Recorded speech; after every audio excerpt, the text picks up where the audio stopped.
And if you'd like to participate in this meeting, it's not physically open to the public yet, but commissioners and staff are meeting via Zoom, and there are several ways for the public to watch and participate. I believe we have a information, if we can get that up on the screen, on how to participate.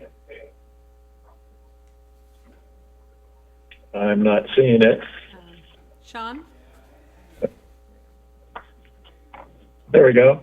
So you can email your comments to the public comment at cicapitola.ca.us, maximum 450 words. You can also participate using Zoom, which is probably the best way, or landline or a mobile phone. And I believe there's another detailed display that we have that shows the phone numbers. There we go. So those are the ways you can participate tonight. We have several items on the agenda. So let's get started. May I have the roll call, please, Edna? Yes, Commissioner Christensen? Aye. Hello, here.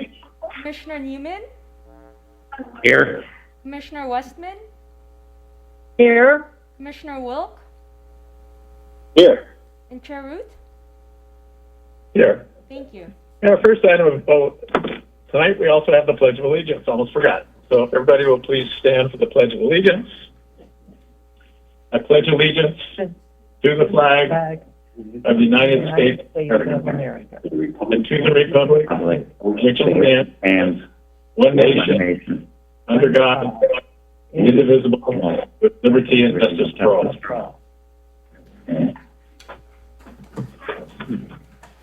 Okay, now our first item of business tonight is oral communications.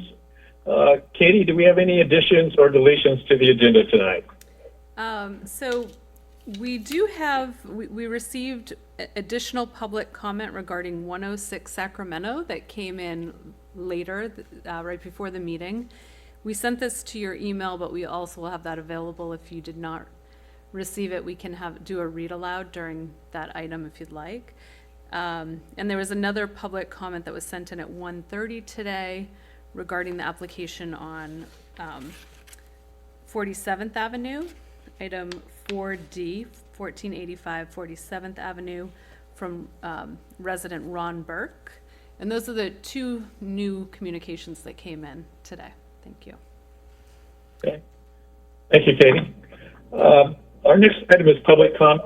I know for items not on the agenda, and I know we did receive one concerning the roundabout or proposed roundabout or thought about roundabout at Capitola Avenue and Bay Avenue. Katie, do you have any information on that one? So that public comment came in as general public comment to both the Planning Commission and the City Council. I don't know if it was specific for the Planning Commission meeting this evening. Okay. So I'm not prepared to comment on it this evening, but they... Okay, we'll just accept it then. Okay. And move on to commission comments. Are there any comments from members of the commission? Okay, hearing none. Any staff comments? Yes, I wanted to bring up a couple things on the consent agenda to comment on. Consent agenda item 4A. I'd like that continued to October 7th because there's additional work to be done on the outdoor dining ordinance. Originally, we were recommending continuance to September, and I'd like to continue that to October 7th. On item 4B, there was an errata sent out for one additional condition to be added to that item because the site plan did not match the survey. And then a clarification that also item C on the consent agenda, the noticing said that the ADU would not be appealable to the Coastal Commission, and that is incorrect. It is located in the coastal zone, and due to the location on Depot Hill, it is appealable to the Coastal Commission after all appeals have been exhausted within the city. So. Okay, thank you, Katie. Thanks. Is someone making a comment? I did not see any hands up. Okay, I could hear somebody talking in the background, so I wasn't sure. Okay, so our next item of business is the approval of minutes from our regular meeting of July 15th. Are there any additions, corrections? Is there a motion to approve as submitted? This is Commissioner Wilk. I move to approve the minutes. I'll Is there a second. Okay, Commissioner Christensen seconds. May I have the roll call, please, Edna? Yes, Commissioner Christensen, Aye. Commissioner Newman, Aye. Commissioner Westman, Aye. Commissioner Wilk, Aye. and Chair Ruth. Aye. Okay, the minutes stand approved. And that brings us to the consent calendar, which is, there are 4 items on there tonight. It looks like we probably should take them one at a time since some of us have to be excused, some will be pulled for further discussion, some are continued. So the first item, item A, is going to be continued till when, Katie, do we know? October 7th. Okay, September 7th. So no, we won't be hearing the ordinance October. October 7th. We won't be hearing the ordinance on temporary outdoor dining tonight. That'll be continued to the October meeting. So our next Do we, item then, Do we need a motion on that? I think we do, Yes. So I will so move. and I'll second it. Newman. we have a motion to second to continue item A, the ordinance amending the Capitol zoning code to the October 7th meeting. Roll call, please, Edna. Commissioner Christensen, Aye. Commissioner Newman, Aye. Commissioner Westman, Aye. Commissioner Wilk, Aye. Chair Ruth. Aye. Thank you. The motion carries. That item will be continued. Okay, that brings us to item B on the consent calendar. Is anyone wishing to pull this item? Well, I need to recuse myself from this particular item. This is Commissioner Westman. Okay, Commissioner Westman is recused from this item. This is Commissioner Newman. I have a question for staff on this item. Is that okay? Go ahead. So, and this applies to this item as well as the public hearing on Magellan. I must have missed something, but I thought that the Planning Commission did away with the 80% rule for non-conforming structures. And now I see that that's the rule being applied here. Did the City Council bring back the 80% rule? No. What happened there is if we had moved forward with our non-conforming draft, it would not have been approved or certified by the Coastal Commission. So when we submitted our Coastal Commission certification, we carried through with the old code, and we're going to revisit that at a later date. So the old code still applies due to not being able to certify the new non-conforming. Within our Okay, well, that package. helps. I didn't miss that, but Yep. that raises the problem I had, and the reason we did away with it is that it's not being applied correctly, in my view, because the way it's being applied is that they're comparing the cost of the new construction based on $200 a foot to the value of the existing structure.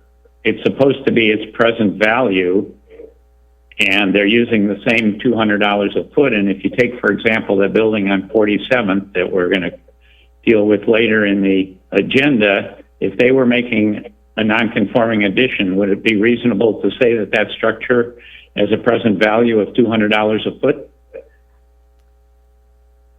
If you would like, Sure. so there's a method, the methodology that we use, we tie to the building code and pricing related to the building code per square foot. So we actually get those numbers from our building official. Because has definitely been raised before because the numbers don't come close to what actual numbers are for valuation. So if you'd like, I could bring an explanation of that to the Planning Commission at another hearing.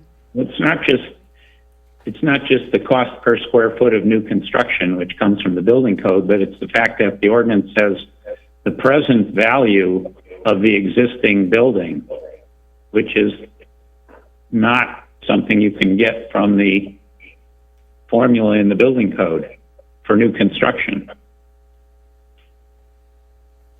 So anyway, I'm disappointed that we still have that rule in place, because it was pretty clear the Planning Commission wanted it out. Maybe at the end of the meeting, we can find out why it was taken out. Why it wasn't taken out. No, that Katie just explained that the Coastal Commission is responsible. I thought she said it was going to be coming back to us at some point. Okay. So are there any further comments on 523 Oak Drive? If not, is there a motion to approve with the errata included in that approval? This is Commissioner Wilk. I move approval of this consent item B. Is there a second?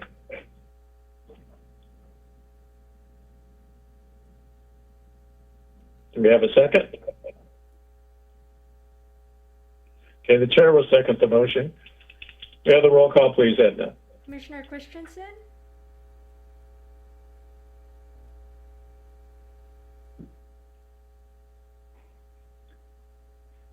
Edna? Commissioner Christensen, Commissioner Christensen? Aye. oh, Commissioner Newman, I'm going to vote no, just to protest the formula. Commissioner Wilk, Aye. and Chair Ruth. Aye. So the motion carries and 523 Oak Drive is approved. 106 Sacramento Avenue, does anyone want to pull that off the agenda and move it down into the hearings?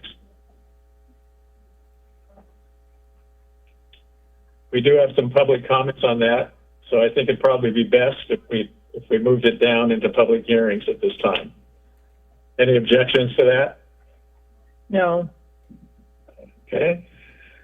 Okay, and item D, Mr. Newman and myself have to recuse ourselves, so Mr. Wilkes, I'll let you take over for item D. Okay. Item D, the consent calendar item 1485 47th Avenue. This is a new construction and it's on the consent calendar. So do we have a motion to approve this item? Or are there any comments first? Any comments on this item? Well, we did receive a letter from Mr. Burke asking us to pull the item from the consent calendar. And I think if we were having a meeting that was open to the public, we would have asked if anyone in the audience wanted to pull an item, and he would have done so. So I think we should pull it and talk about it. And I don't know if we want to do it now or put it down in the agenda. Well, let us, I'll take that as a request from you, Commissioner Westman, to move this to off the consent calendar, and we'll move it down after the Sacramento one, I guess.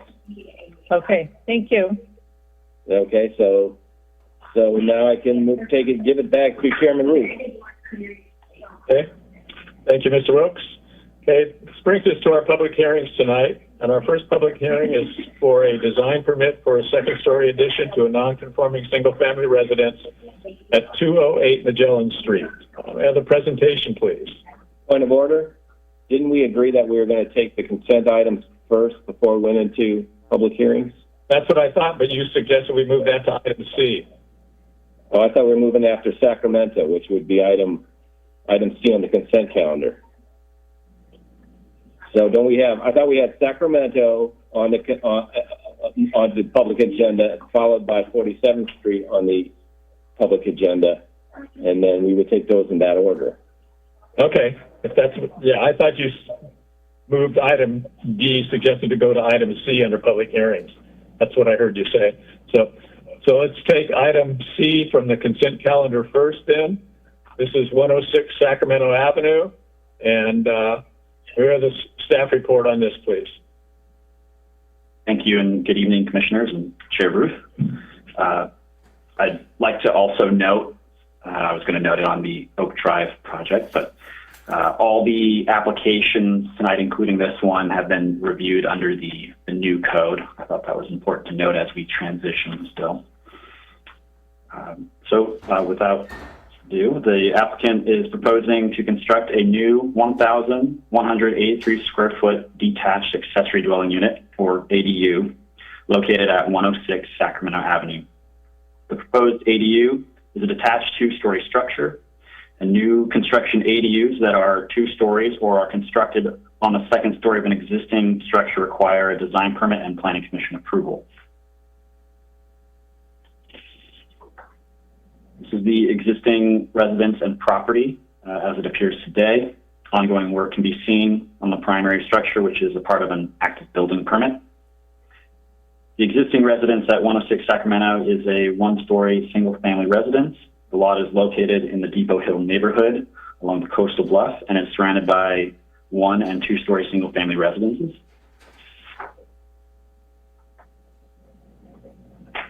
This is the proposed site plan. The ADU is shaded in blue near Sacramento Avenue. A covered parking space is provided on the ground floor of the ADU as a garage. Is this like YouTube or something? No. While reviewing the permit history for this project, staff determined that the property was developed with an orientation facing the former Grand Avenue, which would be to the south. The Planning Commission previously approved applications with the shown setback orientation for remodels in 1989 and more recently in 2018.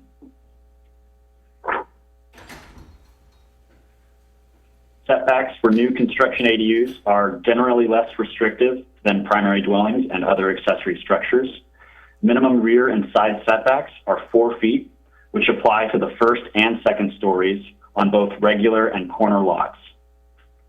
So as you can see here, both floors of the proposed ADU are 4 feet from the exterior side yard facing Sacramento Avenue, which complies with zoning standards for accessory dwelling units.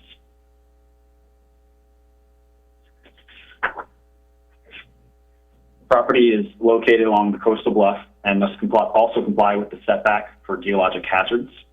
Staff confirmed that the proposed project is outside of the 50-year geologic hazard setback as shown in red.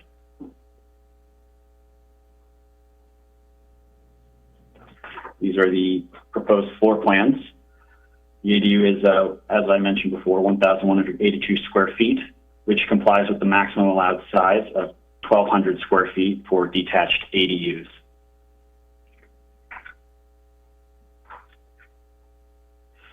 These are the proposed elevations. The design includes horizontal siding and stucco to match the primary dwelling. There's also a 150 square foot second story deck that faces the bluff. And the roof pitch matches I believe it does match the slope of the existing structures.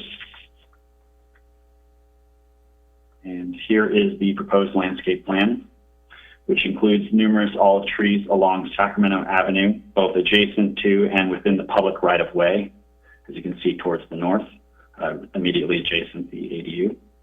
The proposed landscaping in the public right-of-way requires a separate revocable encroachment permit. With that, staff recommends the Planning Commission approve the project based on conditions of approval and findings. Okay, thank you, Sean. Any questions for staff on this particular project? Commissioner Wilk.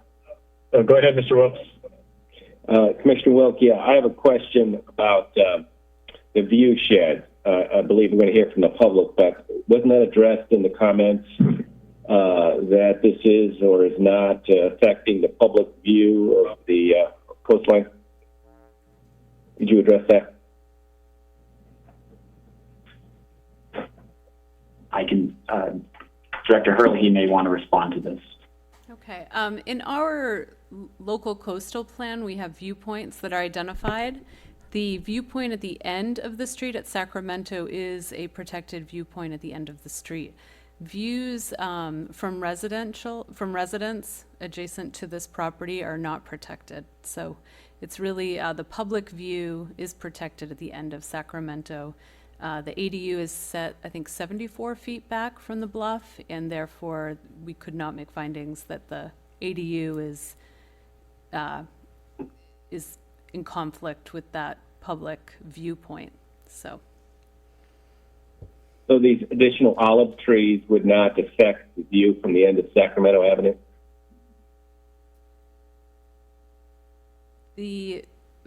Standing at the end of Sacramento Avenue, we could pull up the landscape plan. And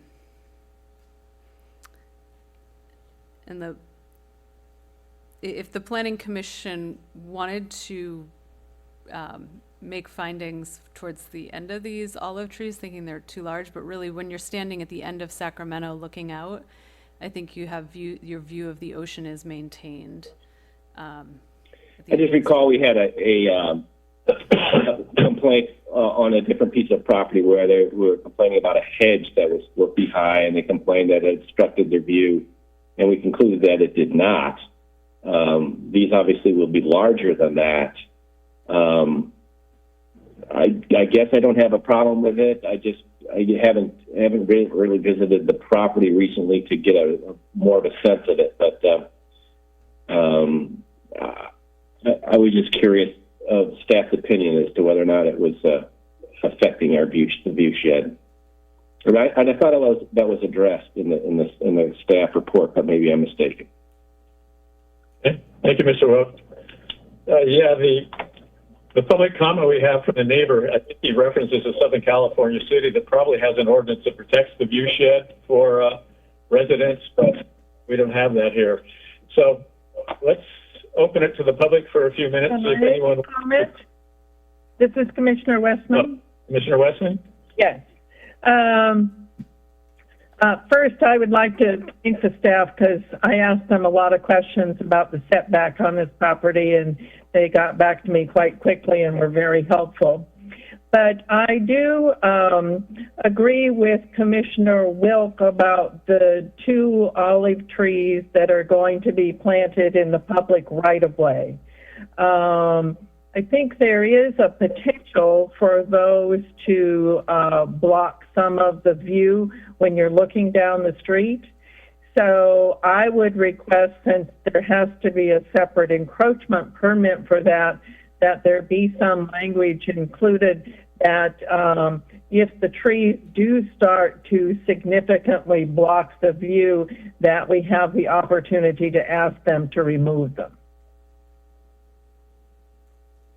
Okay. Thank you, Susan. Okay. Any other comments from the commissioners before we see if there's any members of the public wishing to address this item? Seeing none, we'll give the public a few minutes here to respond, make any comments. We have Michael Morrissey on Zoom. He is the owner of the property, and you should be able to speak now. Michael, it looks as if your mute is on. There you are. Yeah, there I am. Yeah, I just wanted to say good evening to everybody, and that both my wife and I are on the Zoom to answer any questions that might arise from the applicant's perspective. To address the question that Commissioner Westman just made, we were actually asked by the city to add those 2 additional trees to the right-of-way to help block the essentially the ADU from the public, to provide some buffer, if you will, from a visual point of view. That wasn't our intent to put those in. That was something we did after the fact. I think we'd be very happy to not actually include those if the Planning Commission made that recommendation. Okay. Thank you, Mr. Morrissey. Any questions for Mr. Morrissey, the applicant? Hearing none. Any questions for the applicant? No, I've changed my mind. Thank you. Okay. Yeah, I can understand why the Arc and Site Committee probably did that, because that big two-story white stucco wall there is not going to be very pretty to see from the street. So those, unfortunately, we have to use trees to hide a building that's not going to be very attractive. So maybe we need to look at our design criteria a little more. Any member of the public wishing to speak to this item? We have Lee Lehman with I'm sorry, Katie, can't hear you. Lee Lehman. And Okay, Lee, Mr. Lehman, are you there? Yes, I am. Go ahead, please. Sure. So myself and my wife, Olivia Lehman, in conjunction with Edward Beal, owner of the property at 112 Sacramento Avenue, Capitola, California, are in opposition of the ADU proposed for 106 Sacramento Avenue, Capitola, California, due to 4 conditions. The proposed structure will invade the privacy of residents living at 112 Sacramento Avenue. The height of the second story of the proposed ADU will have a direct line of sight into the 2 bedrooms, living room, kitchen, and dining room of the residential home located at 112 Sacramento Avenue, Capitola, California. Number 2, the proposed ADU is to be constructed in an extremely unstable location along the cliff. Disruption of the soils poses a threat to homes located at 111, 112, 101, and 104 Sacramento Avenue. There is also a very real concern that this ADU structure poses a threat to any individual that is on the beach below the proposed ADU, in that if and when the cliff fails, there is a high probability that it would cause great bodily harm and or death to any persons on the beach below.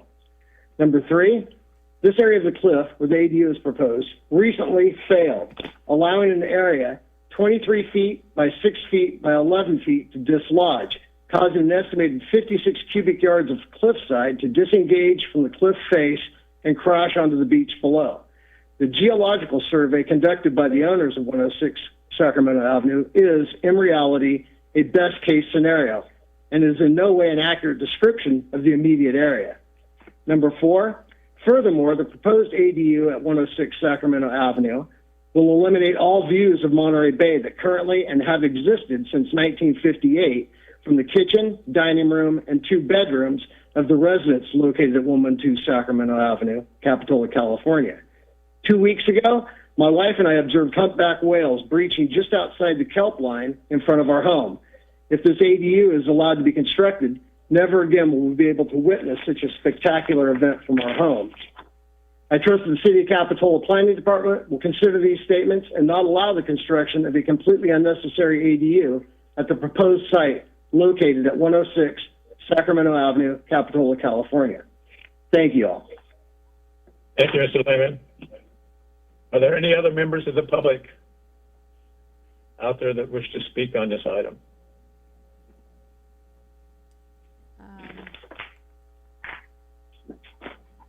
Okay. I do not see any additional hands up, and I just want to make sure, did each of the planning commissioners, were you able to read the public comment that came in later this afternoon? Regarding this item, it was forwarded from Sean, from Edward Beal?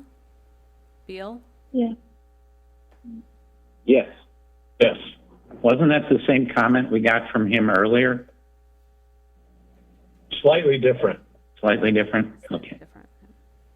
Okay, so that, I'll check the webinar again. I don't see any additional hands up. So I think we've received all public comment at this time. Okay, There have thank been you. no new email comments. Okay, so we'll bring it back to the Planning Commission at this time. Who would like to lead off with any comments, questions? I had a question. Go ahead. Courtney? I just listening to the neighbor and looking at the site. I'm familiar with the site. I just was wondering at what there's the street that's adjacent. I'm wondering what privacy issues he's having. That he said that that second unit, the second story, would be looking directly into other people's yards. There's a public street directly adjacent to that property line. I'm curious as to what he was referring to. Courtney, I believe it's the house across the street on Sacramento. Yeah, no, I understand where 112 is. I just wanted to know if he's saying that there's a direct view into the neighbor's like kitchen and yard and all that other stuff. I don't see how that's possible. Is what I'm kind of getting at. He is available to comment. I just want to. Katie? Okay. Anyway. Would you like further comment? No, I was just wondering I was just wondering if anybody else had any other input, if there was something I'm not seeing. Yeah, I have a thought on that. I think that the real issue here from the neighbor is the view shed.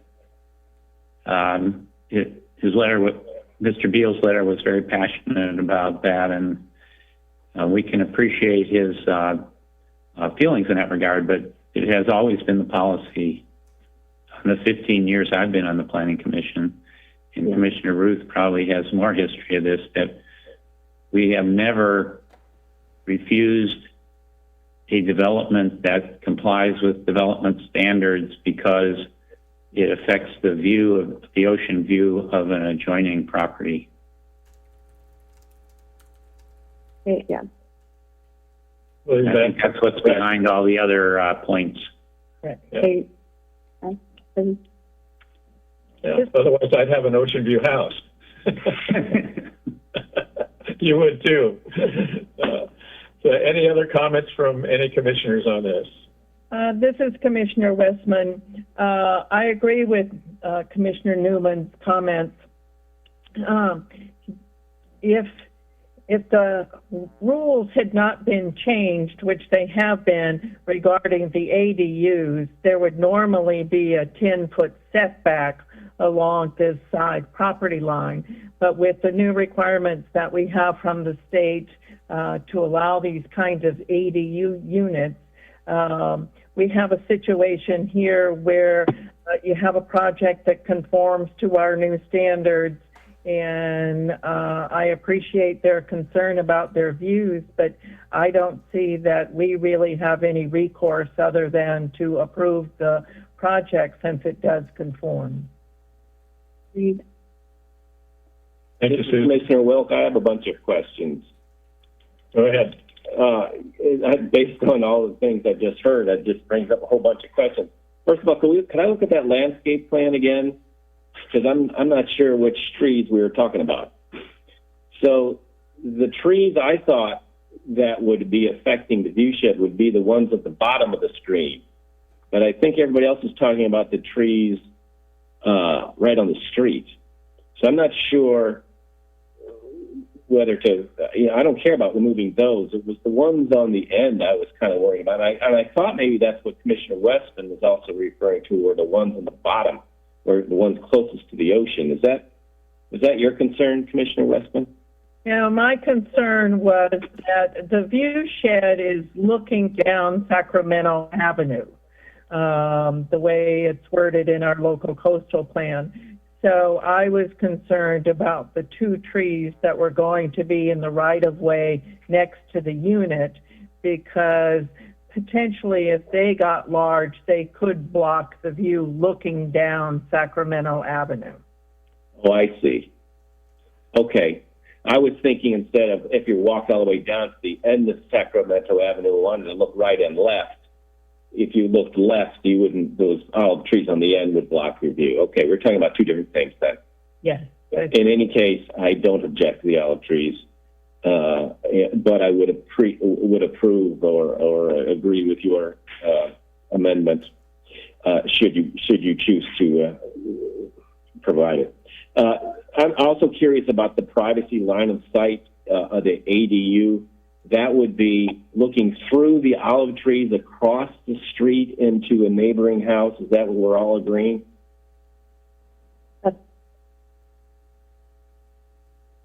Katie, is that we think? Because I don't know I don't know where else we would be looking. That is correct, across the street, and I also. Okay.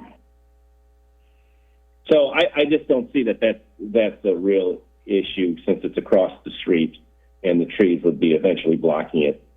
So Commissioner Wilt, I just did want to add that one of the comments came from the neighbors due north, excuse me. So behind up here. Right, I thought 112 was next door on the same side of the street. That's correct. Okay, so that's the view. So that the ADU looking north, or I guess up on this view on this sheet would looks into the house next door, and I would think that's a legitimate concern. Do we know what the distance is between? I can't read it on I believe here. it's about 35 feet. Do we have any precedents or ordinances about that kind of thing with regards to, windows? I can imagine if a window was 5 feet from another window, bedroom looking in the kitchen, there might be a concern there. 35 feet. I don't. Go ahead, Katie. Typically, This is Commissioner West. Go ahead. I went up there and looked at it this afternoon, and I think it actually is a bit more than 35 feet because the property at 112 has their driveway located next to the property at 106.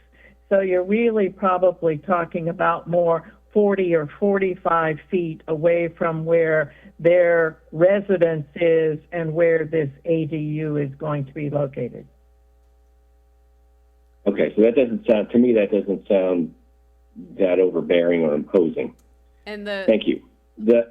also the precedents Katie? we have typically for screening for privacy there have been requirements in the past to plant more trees along property lines. However, I don't think that is what the neighbor is seeking because, as stated in the public comment, they'd like to maintain their views of the ocean. So that would be typically would mitigate. I was taking notes as he went down his line items, 1, 2, 3, 4. Number 1 was the line of sight windows into the kitchen, like Courtney mentioned, and I wanted to address all his concerns, just not his main one.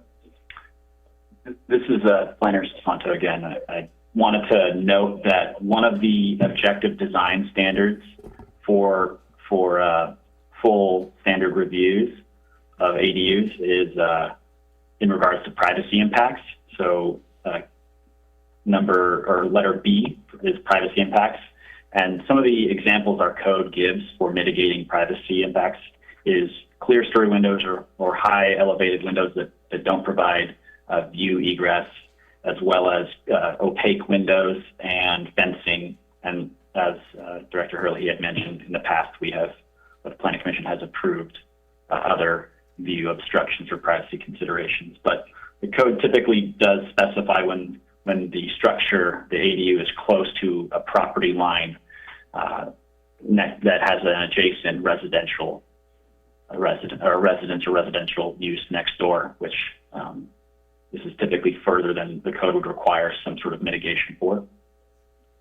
Yeah, that's been my experience when we addressed this in the past, that it wasn't 45 feet away. It was like 5 feet away or 10 feet away. Mm-hmm.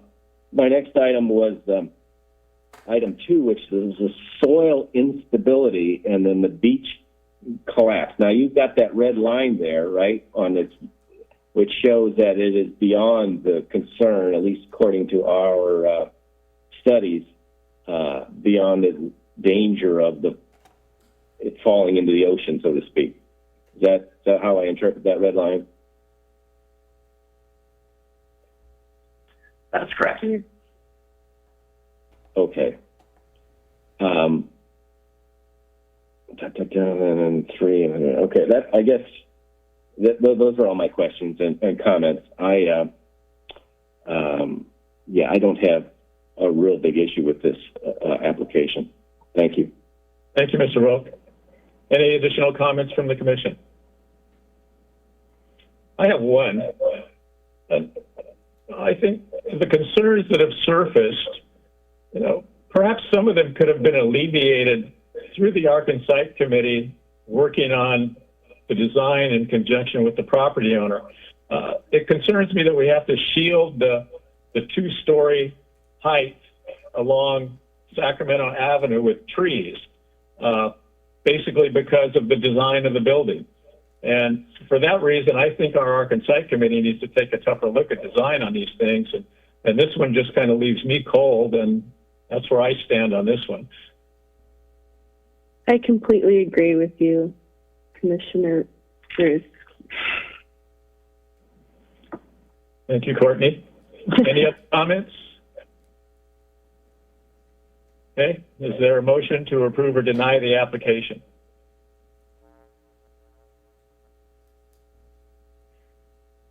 This is Commissioner Wilk. I move to approve it, but I would like to include verbiage that includes Commissioner Westman's concerns.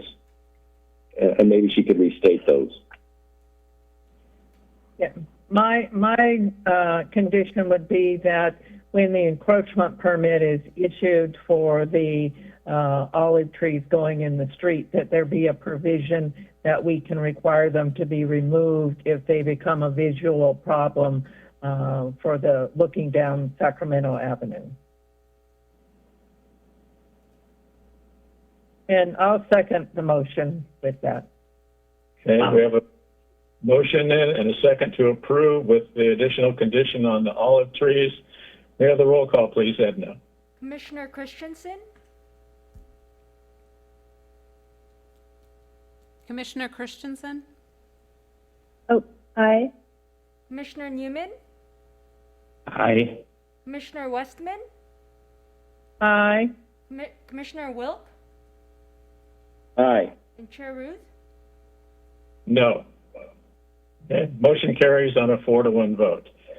Okay, now Commissioner Wilkes, you're up for item D on the consent calendar, 1485 47th Avenue. Okay, yes, this is an item that has been removed from the consent calendar and is now in the public hearings. Staff, do we have a presentation? Thank you. The project before you is a proposal to demolish an existing single-family residence and construct a new 1,824 square foot, 2-story single-family residence located at 1485 47th Avenue. The application includes a coastal development permit and design permit for a new 2-story residence, which requires Planning Commission approval. The current residence is a non-conforming 2-story residence. The lot is located in the Jewel Box neighborhood on the corner of Garnett Street and 47th Avenue by 1- and 2-story single-family residences. As stated in the staff report, the current structure has been declared uninhabitable and unsafe by the Capitola Building Department. The proposed plan for the new home is shown here on the site plan with parking shaded in blue. The proposed residence requires 2 parking spaces, one of which must be covered. The proposed parking arrangement has 2 parking spaces, including a garage and single-car driveway. These are the proposed floor plans.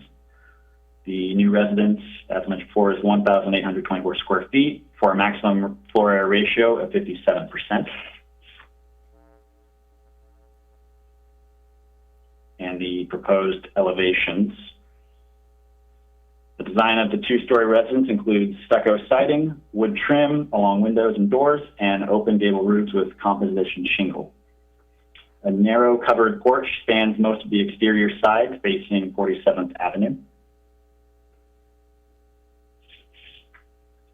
Shown here is the landscape plan, and highlighted in green are the proposed 2 Japanese maples on either end of the property, which will secure the requirements of 15% canopy coverage on lots with new development.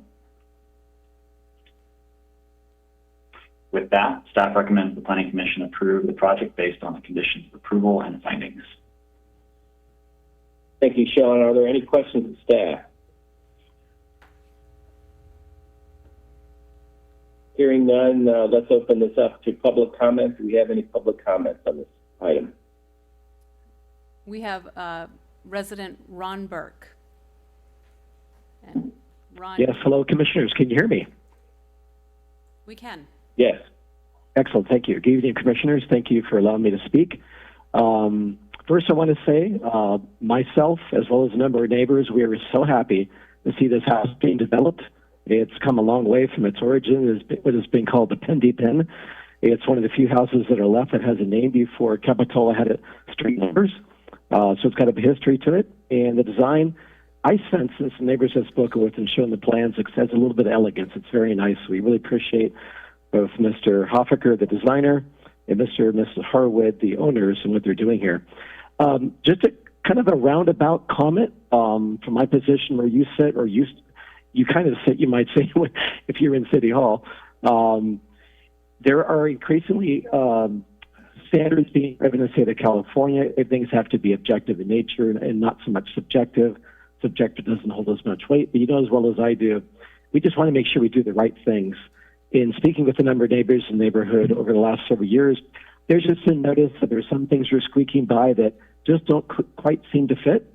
And I'm not meaning to point that out here in the structure, just to make sure a few things maybe are codified to make sure they're taken care of.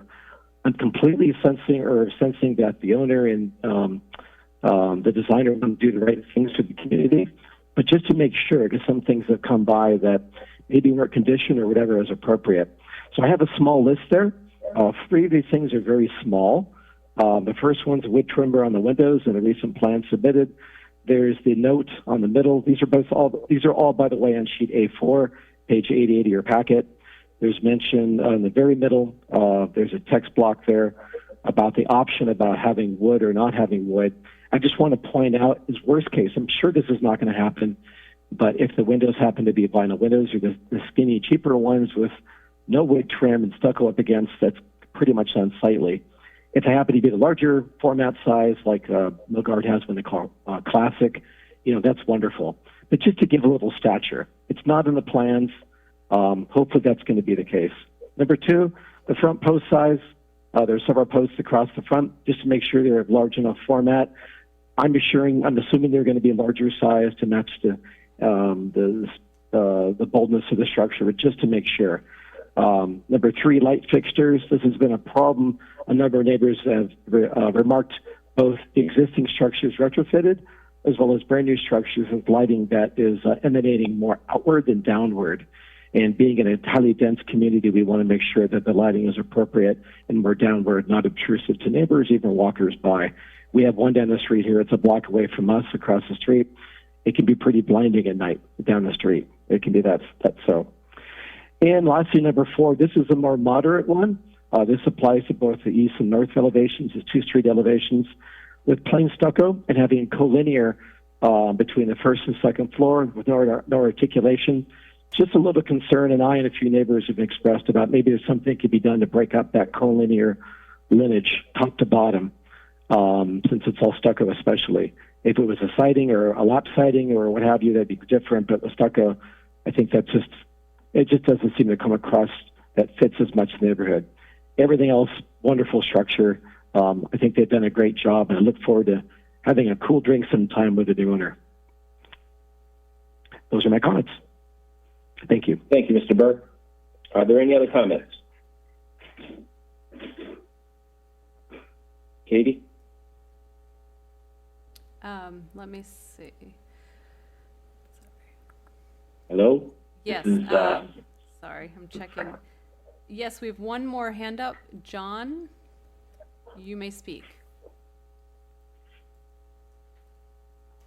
Hi, this is John Hoffaker. I want to thank you all for your time and your comments. One, just to answer some of the concerns, one is the simple one of the post columns. I planned probably 7.5 inches, which is a 6x6 wrapped in some finished material. Definitely not a 4x4 post, though.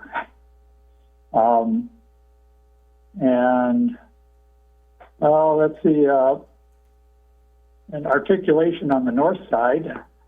I was trying to do some brackets and a cover over the doors going out on on the first floor level, and then a first floor roof going up to the second floor master bedroom. So I was trying to break up the elevation so that there's very limited continuous stucco going up. And I can't remember the other one, so The light fixture. wanted to put some input in. And the trim around the windows. Oh, the trim around the windows is, we started out with maybe doing some horizontal siding, and then the owner wanted to go with the stucco and maybe with the integral color in it. And sometimes that gives a more modern look to it. And sometimes in the really modern looking houses, not cottage looking houses, there is less wood trim. So I was trying to give the owner the option to go either way without trying to be dogmatic about how it was going. I think it could look good either way, but that was the intent. Okay. Any other questions of the architect? I have one. So the comment that struck my attention from Mr. Burke was the light fixtures, and only from a safety hazard. I'm not one who wants to tell an architect how to design his house, but from a safety standpoint, the notion of lights facing the street, facing oncoming traffic, that kind of thing, will your light fixtures be downward facing? I plan to have all the light fixtures downward facing and to have soffit lights under the porch. So the main street will have porch lights under the soffit, so no wall lights. There'll probably be a wall light next to the garage for lighting the driveway, but I prefer having the little cone lights that shine downward. Yeah, again, my only concern would be public safety, cars driving by, bicyclists, that kind of thing, being blinded by something shining in the face. Yeah, I wholly agree. I'm a big believer in non-light pollution and safety. Very good. Any other questions? All right, Sean, are there any more public comments? There's no additional public comment. All right, let's bring it back to the commission. Are there comments by any of the commissioners?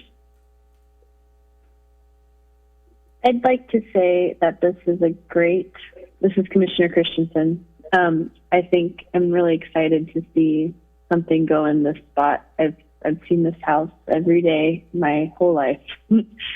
And I think this is a nice proposal. Wanted to make that comment. Thank you, Courtney. Any other comments? So this is Commissioner Westman, and I'm prepared to make a motion with adding a couple of conditions if you're ready. I'm ready because I don't have any comments. Okay. Well, I would move approval of the application with the following additional conditions. One, that the post size on the design be shown as 6 by 6. As the architect indicated, that's what he was planning on doing. That all exterior lighting be down facing, and that the design include the brackets and covers over the doors on the north elevation to break up that surface. And with those additional conditions, I would recommend approval. If there is a second. Is there a second? I'll second Susan, or Commissioner Westman. All right, are there only 3 of us? The other 2 are recused? Yes. Okay, let's bring this to discussion because I don't think your amendments are appropriate, with the exception of the light fixtures. I personally would like to approve this. Well, I'd like to approve it as is, and you just trust the architect that he's not going to create any safety issues with the light fixture. So. The other two conditions the architect mentioned in his statement, those were things that he planned on doing. Yeah. Just because he planned on doing it, I don't think that we should force his hand. In terms of, his drawing is his drawing, and it is as it is, and he's got his options in there. And again, I don't feel, as a matter of principle, that we should be designing his house for him. So, I guess I would ask if you would be willing to remove your amendments. No, I wouldn't be willing to remove my amendment. All right. So we have a first and a second. Are there any other comments or questions or concerns or debates? If not, let's have a roll call vote. Commissioner Christensen? So wait a minute. So let me make sure that staff has the motion as it's presented. Staff, could you read back the motion? In my notes, I have the post size shall be 6 inches by 6 inches. All exterior lighting shall be down facing, and to include a bracket over the door on the north elevation. Can I add that there's a condition in the design permit review criteria that addresses the lighting to be downward? It seems a bit redundant. I agree. It's item Q. I'm happy to pull that out if there's already a condition in there. Very good. So, Commissioner Westman, are you happy with the motion as read? I am. Okay, then let's have a vote on This is, one moment, sorry. This is Planner Sasanto. I wanted to add that the architect raised his hand again in case you wanted feedback from him before voting. I guess I would want to ask what the proper Robert's Rules of Order are for bringing the public back in. I don't think that's appropriate unless the commission specifically requests it. Okay. Could you read the revised amendments to the conditions prior to vote? Yes, so the first condition is post size will be a minimum, or will be 6 inch by 6 inch.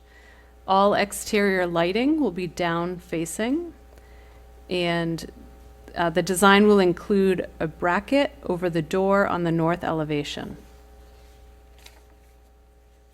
So let me bring this back. I do want to have the architect weigh in on this, just in case there's some confusion about what we're asking. So if the commission doesn't mind, I would like to ask John to state his concern. Oh, I'm here. Can you hear me? Yes. Oh, good. And thank you for this. I'm a designer and visual and not a words person, but a bracket over the door, and including on the north side, 2 brackets, one on each side of the double doors going out of the bedroom. The only other door is the garage door, and I'm putting a bracket above the garage door. The wording just seems kind of funny. So I'm not clear where I'd be supposed to be putting a bracket. Well, perhaps I can clarify that, John. What I was referring to was what you stated, the 2 that you have on the north side, and simply wanted to restate that they are going to be there, and those will provide some breakup articulation on that side of the building. Great, I agree. Okay. Thank you. I think all the questions have been clarified, and let's proceed then with a roll call vote. Commissioner Christensen, Aye. Did you say Commissioner Christensen? Okay, aye. Commissioner Westman, Aye. and Vice Chair Wilk. No. Motion passes 2-1. And with that, let's bring back Commissioner Ruth to carry on with this meeting. And Commissioner Newman. And Commissioner Newman. Okay, thank you, Mr. Rowe. Okay, that brings us to our first official public hearing tonight for 208 Magellan Street. This is an application for a design permit for a second-story addition to a non-conforming single-family residence with a minor modification for a reduced second-story side setback. John? Actually, this evening I'll be presenting this item, so. No. Okay, can you see the presentation? Yes. Clearly, okay. Before you this evening is an application for a design permit for a second-story addition at 208 Magellan Street, located in the R1 zoning district. This is a view from the front of the home as experienced from Magellan. The applicant is requesting a new second-story addition in the area that's in dark blue in the slide. Here is the front image, the drawings. The existing home has T111 vertical siding, and they're suggesting putting horizontal lap siding on the second story of the addition to the home. And I'll go through the rear elevation. There's new sliding doors proposed on the back. And here are the two side elevations.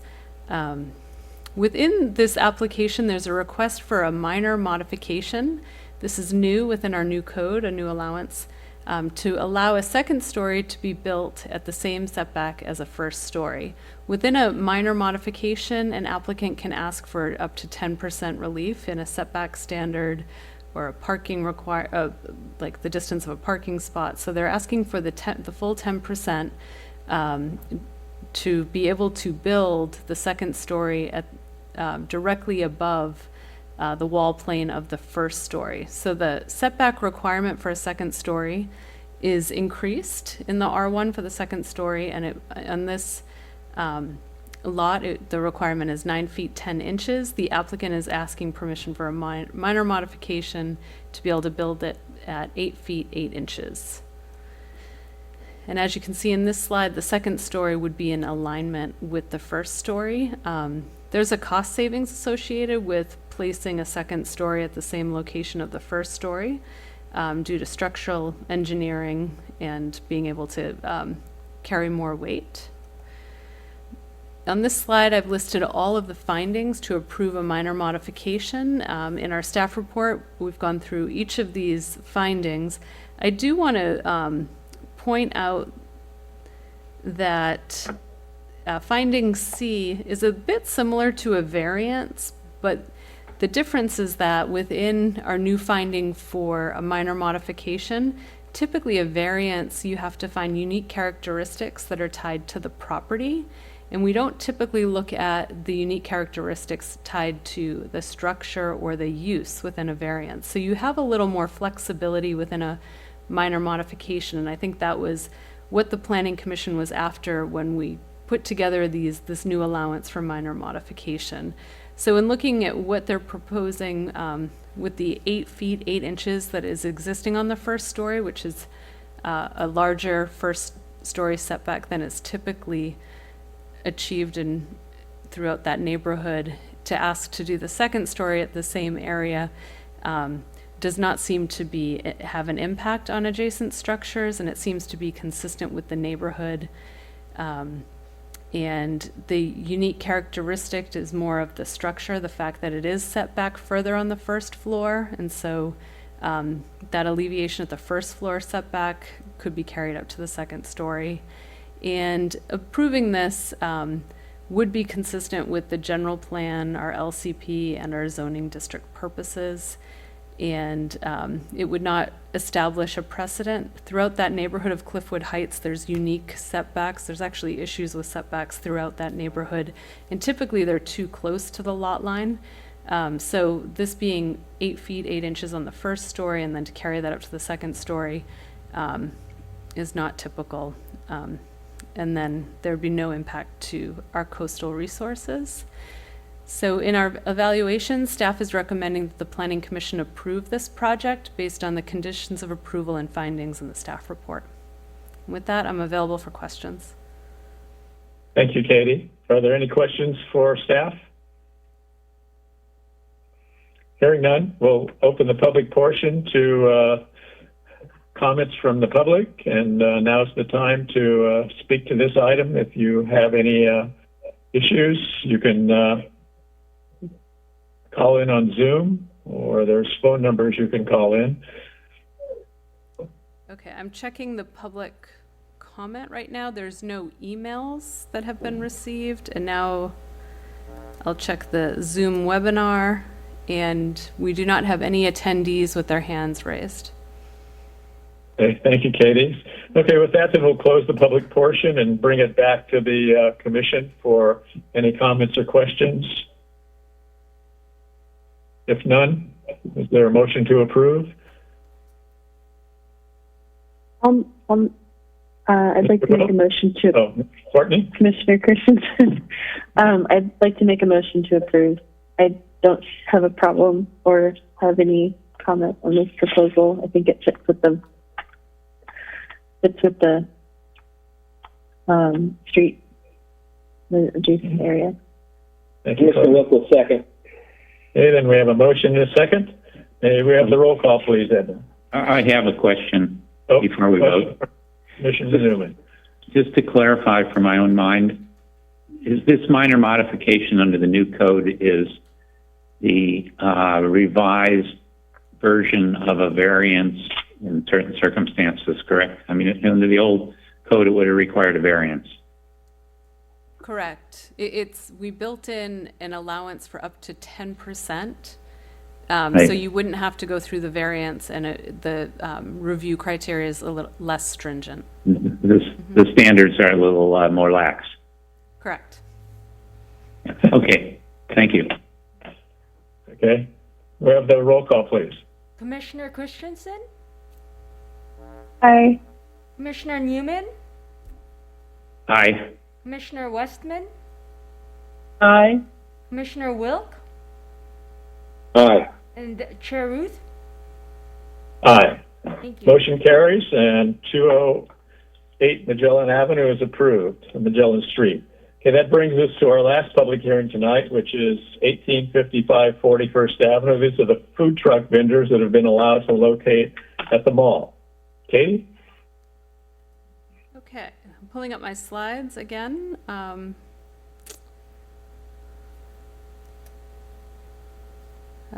shoot. Can you see that?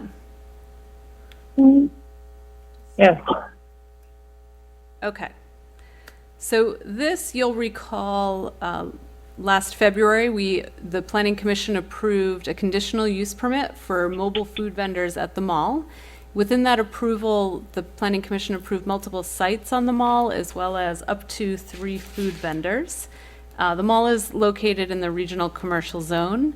This is also, under the new code, something we didn't have before. We built in an allowance for if you wanted to have food vendors more than 4 times a year, it would require Planning Commission approval. Any business wanting to have food vendors less than 4 times a year can come in for an administrative permit. So this one condition that was placed on the permit is that there be a 6-month review of the application. And that review would be to ensure that all impacts of the conditional use are adequately mitigated, and also provide an opportunity for the Planning Commission to modify conditions to improve the overall operations of the mobile food vendor use. Here you see a picture of the current setup for the food vendors, and typically they would be parked behind the planters. So as I stated previously, this application was approved on February 4th and allows up to 3 mobile food vendors. The two food vendors that have gone through the business licensing and permitting process have been Tequiza's Gabrielle, and that they come 3 to 4 days per week, and Saucy's, which is planning to come 2 days a week, but they've been out of town for approximately 6 months, so I don't think they've been there very often. The location that they have been utilizing is north of the main mall entrance. It's visible from 41st Avenue. They built these wood planters with stanchions, and they're utilized to separate the use from the drive aisles. And both entities have obtained all the necessary permits. There was a requirement for a Capitola business license, as well as a complete fire safety inspection from Central Fire District. When they first were permitted, Matt went out and did a pre-inspection prior to them operating and ensured that all the conditions, there were quite a few conditions placed on the original permit that were in your packet. I have slides with those conditions if there are any specific questions related to specific conditions. I'm not going to pull those up unless asked for, because they're quite extensive.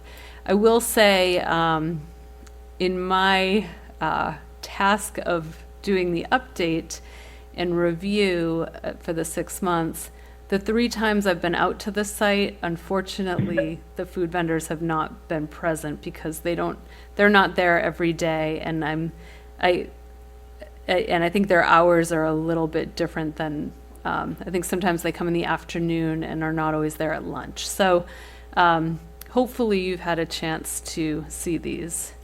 At this point, staff is recommending that the Planning Commission provide feedback on the conditional use permit and allow the businesses to continue to operate within the conditions of approval.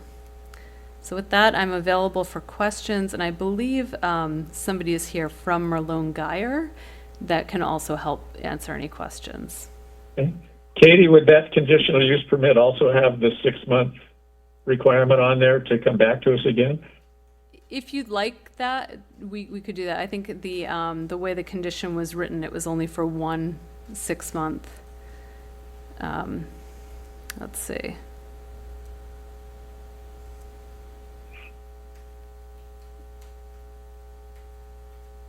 It says it expires in 24 months, so there'll be a opportunity at that time if there's a problem. Okay, thank you, Ed. Okay, and we have a representative from Merlone Geyer here. Yes, let me.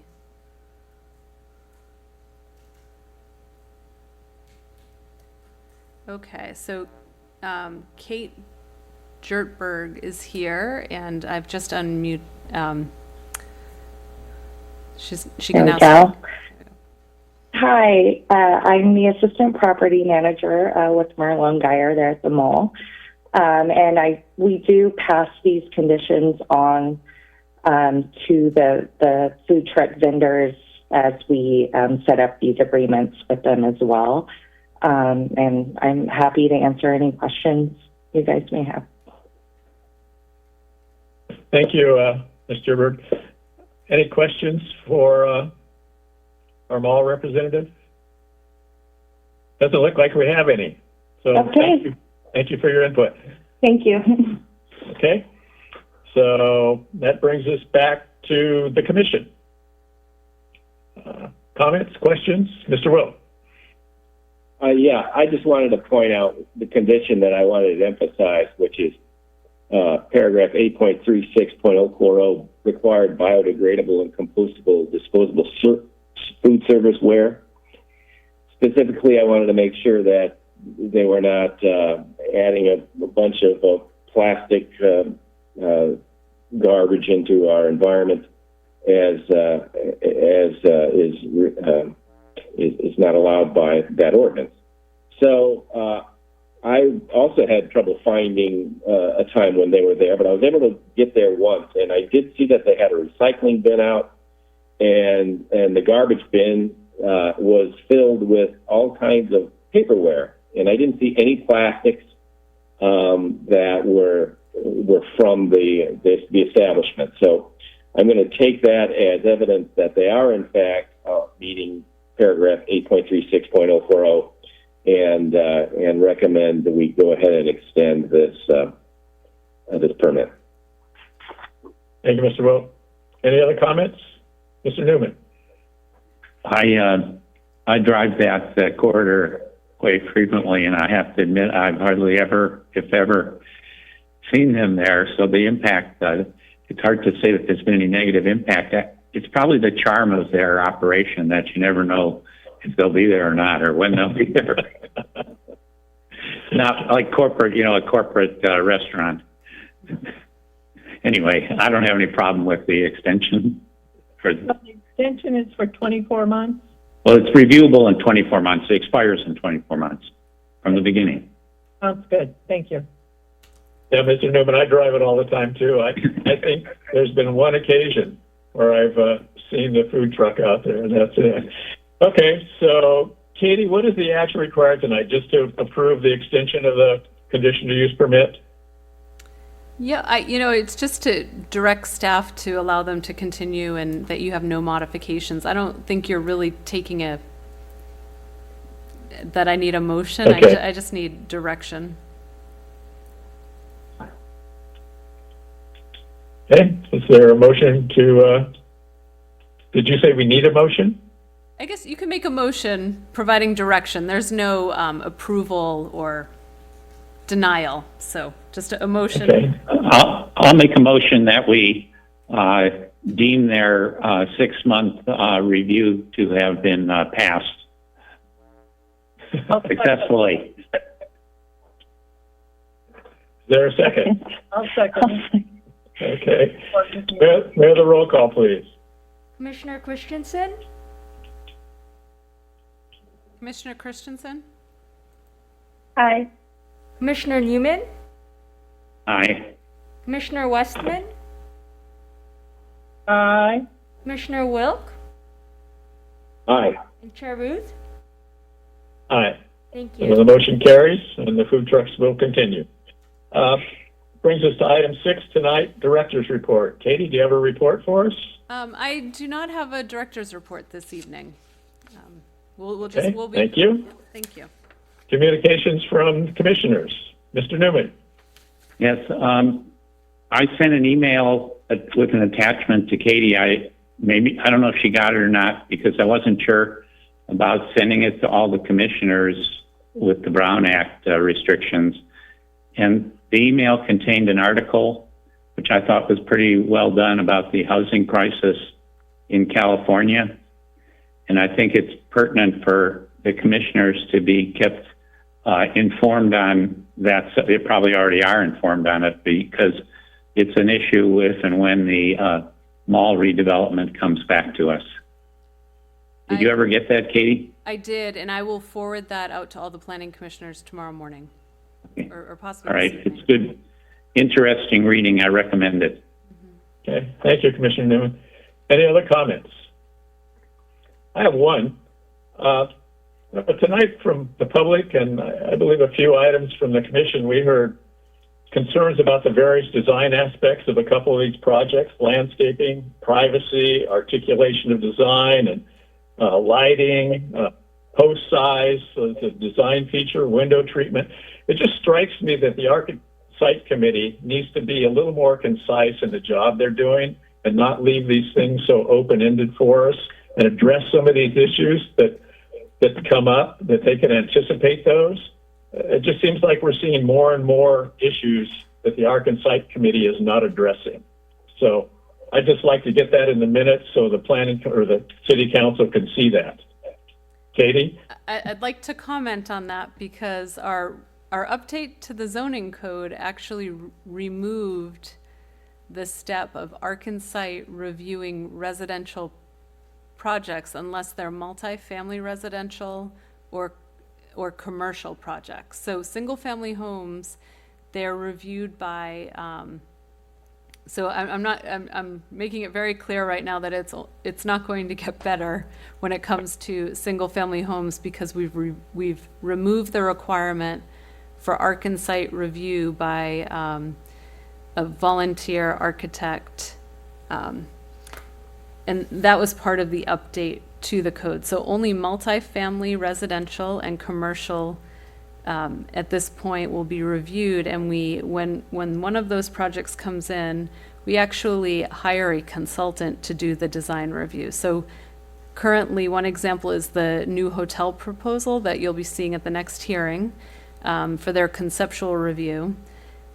That's being reviewed by a third party for the design review, but we no longer have Frank Fanton, who's been on the committee forever doing the architectural review.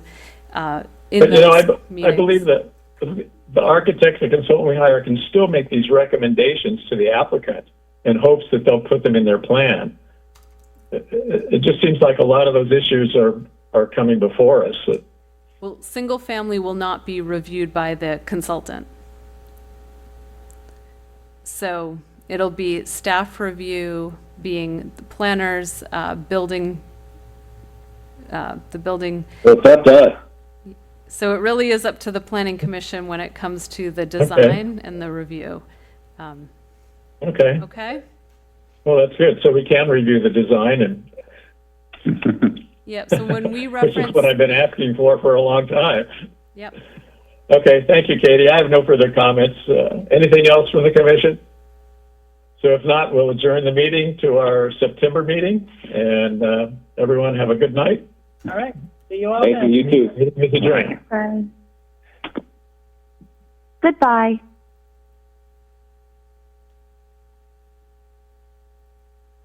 I'm glad they like that answer.